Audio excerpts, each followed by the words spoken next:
好，时序进入到5月份，接下来5月中的重头大戏就是这一场西川会准备要举行了。其实呢，现在在西川会正式的举行之前，各方中美的双方都已经开始亮剑了。今天我们特别来关心到是在中国大陆的方面祭出了他的新武器那就是包括他的这个王牌，他的稀土，说掌握了美国1.2兆的经济命脉，他会怎么做使用呢？另外一方面就是大豆议题了，美国到现在苦等不到原本川普说的中国大陆答应要买的这个订单现在美国大豆农可是哭惨了。好，今天呢，我们先来关心的3个火线话题，等一下请来宾来特别帮我们做解析。川习会前，大陆抛出了稀土全球的垄断招数，还有呢，他说他新增了225个中大型的油气田，等于说现在在能源跟关键矿产上面，他都已经全部布好局，并且加码了，掐住了美国在1.2兆美元的这个稀土产业链。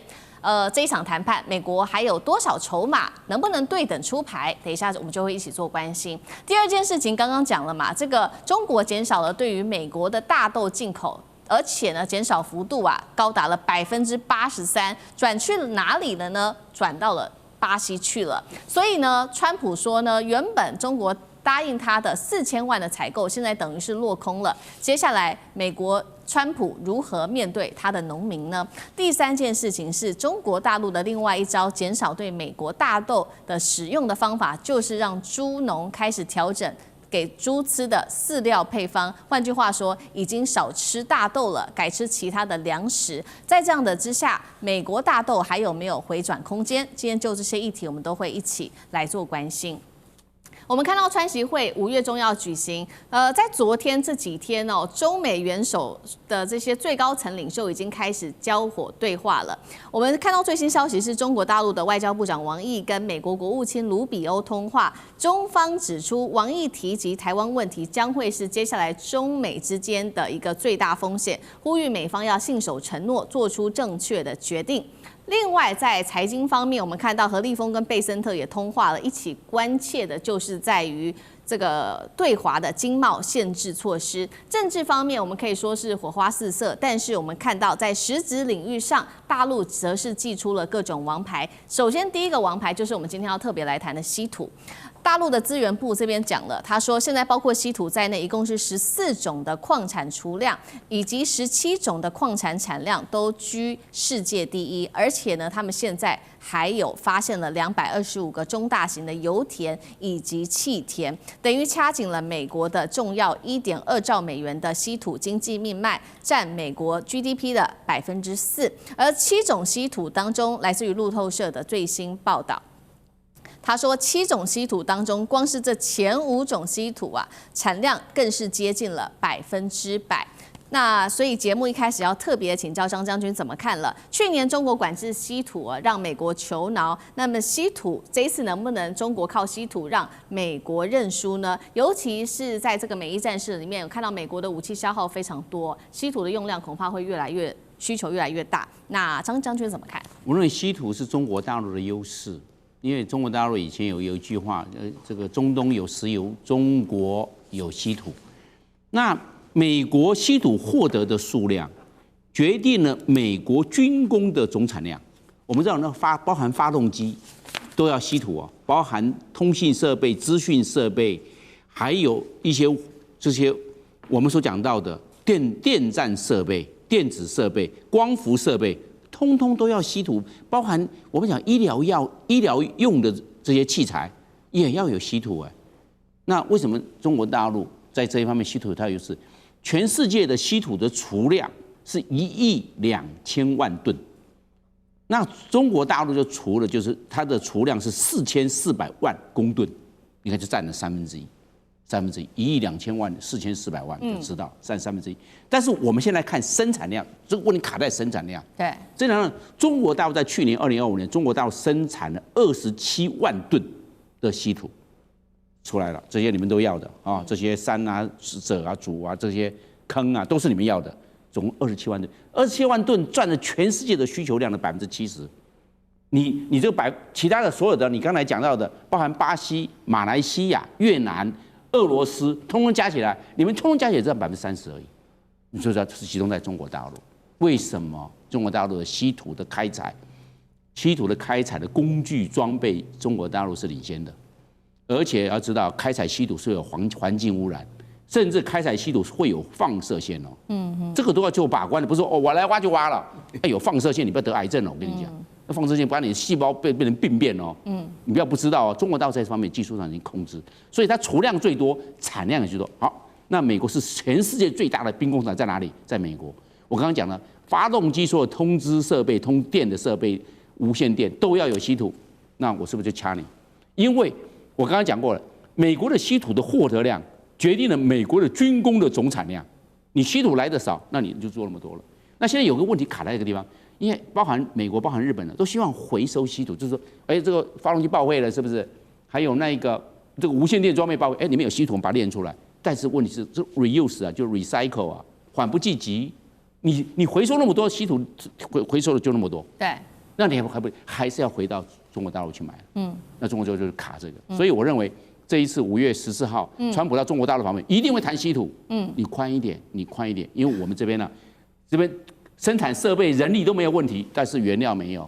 我们知道生产一定要有原料，稀土缺在这个地方，所以我认为不是光谈大豆啊，还有贸易的问题，稀土问题绝对也是台面上的一个主要议题。好，稀土问题会成为这次川习会的重点哦。那么中国现在因为刚刚说了嘛，掌握了原料，还有这个整个的产量跟技术。那美国呢，也在这个时候赶快希望能够上紧发条，来在稀土方面去中化。那他做的方法就是在美国自己的本土建立一个稀土的加工厂。另外呢，在其他国家也有布局哦，在马来西亚跟巴西也盖了稀土精炼厂。他的目标是在明年2027，军工稀土可以全面不依赖中国，真的有可能吗？那研究机构也示警了，说真的要摆脱中国，你要10年的时间才有可能做得到。另外再来看到是其他西方国家，现在德国跟英国也说了，我们一起来合作建这个稀土的开发。那代表现在包括从美国到欧洲国家，好像都可以看大陆的脸色吗？厉将军怎么看？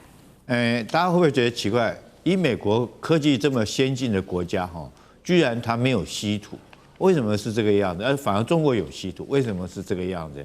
这个是要从2015年开始说起，因为稀土的提炼是一项就像是张将军刚刚讲的，是一项高污染的工作它必须要用这个工业酸来稀释，然后才能够从中来萃取出来那像这种脏活，平常讲美国人自己不做当然我们都知道稀土其实它不稀了，全世界很多地方都有。大家记不记得，在这个俄乌战争，川普最早的时候跟泽伦斯基所提出来的条件就是你要把你的稀土的矿产给我。所以包括到乌克兰，包括到我们知道澳洲甚至于说是这个越南都有产稀土。可是重点在提炼。那美国从2015年以后，他认为这是高污染的脏活，他又不做。那我跟中国买就好了，中国有炼我就跟他买。但是没想到这10年下来，他这个技术完全断层。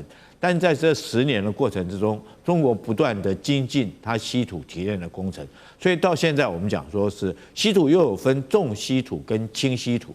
那现在你刚刚讲的说有一些有一些国家有些厂商他们也可以提炼稀土，可是你要注意到他们提炼的是轻稀土，重稀土在技术提炼上面它还提炼不出来。其中我们刚刚讲这7种重稀土里面前面那5种这个三杂特摘硫几乎都是中国100%要中国才能够提炼出来。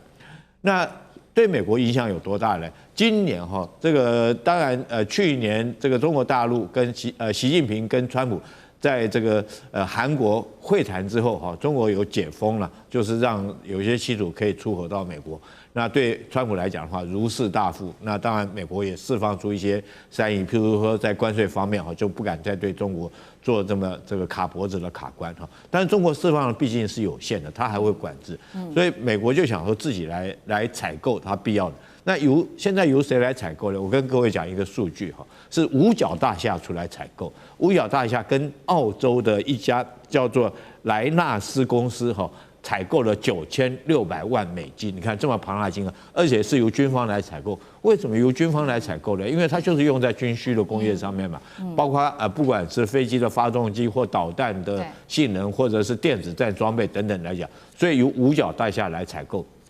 可是为什么要跟澳洲这家纳西莱公司采购？因为他认为澳洲不是属于你中国的。那澳洲这家公司在哪里提炼稀土呢？在马来西亚生产。好，大家想说，那就不就是这个绕开中国大陆了吗？他买的也是中稀土，可是大家忘了，这个马来西亚这个后面真的是在主导的还是中国大陆啊。所以如果中国大陆这个技术、这个配方不给马来西亚这家这个在澳洲在马来西亚设厂这家澳洲纳西莱公司来讲的话，他们还是做不出来。所以回归到原点。你这个东西就是绕不开中国，尤其是后续来讲，可能还有很多专利的问题。就算是你美国要设厂，那你这个专利问题还是绕开不了中国大陆。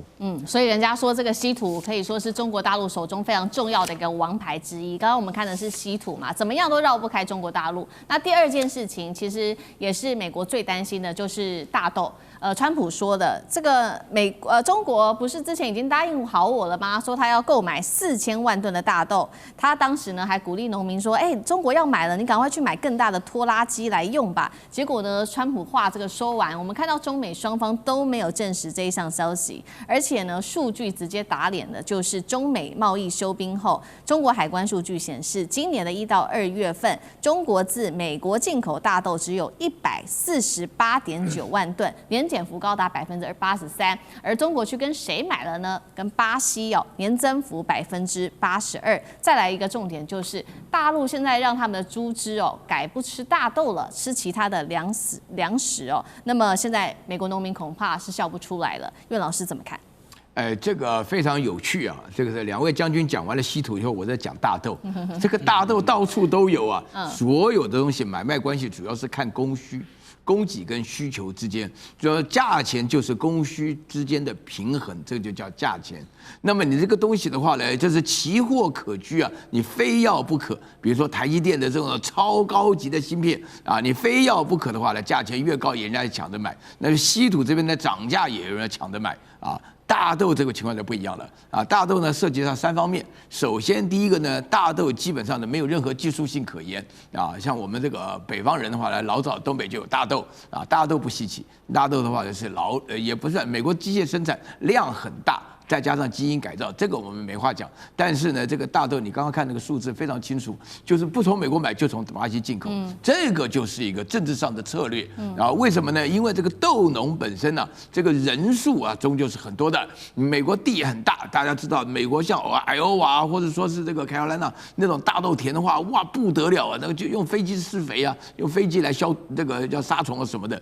那么这些量呢非常大，那么这些人数也非常多，那么他们会直接影响到这个川普的这个选票，那么这第2点原因。那么这个第3点原因的话呢，大陆为什么要进口这么多大豆呢？就我们吃不了这么多豆浆的，我们榨的这个大豆油也是有限的，主要是给牲畜用的一个肥料啊，吃的饲料啊，不是肥料是饲料。那么在这种情况下呢，对大陆的改变呢，我告诉大家一件非常重要的事情，就是说没有科学做不出来的东西。你朝这个方向的发展，那大陆的工程师当中有很多农业工程师啊，他们就会觉得说，因为现在的话呢，你养猪啊要配合现代人的兴趣，以前的话呢，我们都会觉得。我讲到猪肉的话，意大利的1:1猪肉是吃那个真树脂的那个的话呢，对大家来讲的话呢，那就是没有取代品，所以卖得很贵。那大陆现在的话呢，突然发觉说，我们要养猪的时候，大家光吃肥肉没人要了。对，现在的话呢，猪要养得瘦瘦的，又不吃瘦肉精，那自己可以养得出来。如果说这个饲料的方面做了大型的突破的话，那大陆对于大豆的需求量不会这么多的时候，那大豆反过来变成一个钳制美国的武器啊。那么大豆可以武器化，就像美国拿了芯片武器化一样啊，是这个道理啊。你都要是打蛇要打7寸啊，打美国就要打他的选民啊。那在这种情况之下，那个川普感觉到压力奇大无比。那其他还有别的东西，像波音的飞机啊什么的，那自己都能造的话，如果你的供需不能够维持你的独特性，那你必然是要完蛋的。